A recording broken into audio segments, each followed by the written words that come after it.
Alright, we're doing a live video. I'm driving down the road, fixing to go into church. Normally I do something funny on my little church time videos on Sunday morning, but I guess Lord laid a little something else on my heart. I titled this Ego. There was a guy came out of prison system. He told me an acronym a while back that made a lot of sense. It stuck with me. It's called Ego.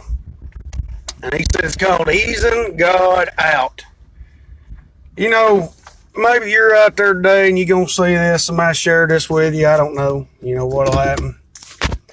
But, maybe you're dealing with a lot in your life. You got a lot of troubles going on. Sometimes, people's going to deal with things because that's life. Sometimes, we've eased God out. We've put him out of our walk. We've put him out of our life. We've quit going to church. We've quit reading the Bible. And we've listened to a bunch of lies that says we can live that way and still be all right. That, we're still good. But, God says things for a reason in his word. And when he calls us to do something in his word, he says, forsake not to gather God's people in the church house. He says to study his word, to show ourselves approved. He even says pray without ceasing, which really don't mean you got to continuously be praying, but you always got to be ready to pray about your problems whenever they're coming.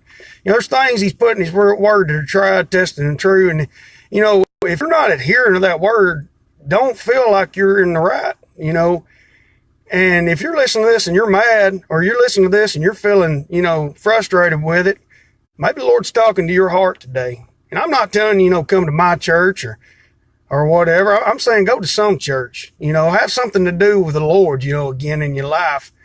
I look, every time I let my walk with the Lord slack off, whether it be prayer, Bible reading, fasting, even my church walk, I've seen myself falter and struggle and have even bigger problems than I had before because I eased God out. I had ego. I let my ego get in the way and I eased God out.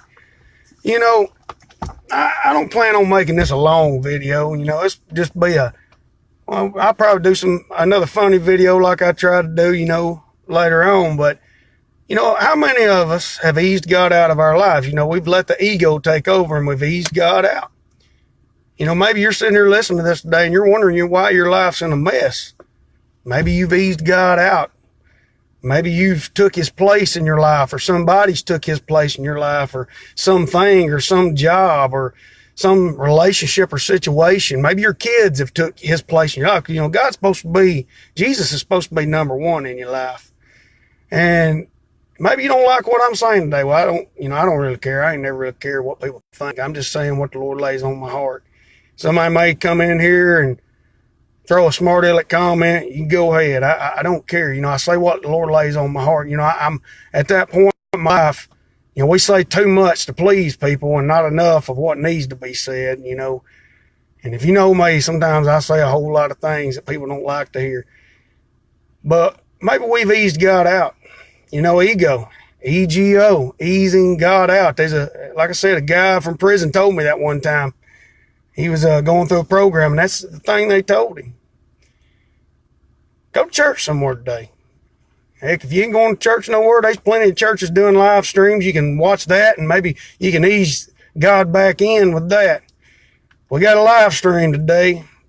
You can come join us on there, Scottsboro Community Church of God. We'd be glad to have you come on there with us, or even come here and be with us. But won't you ease God back into your life today instead of easing God out?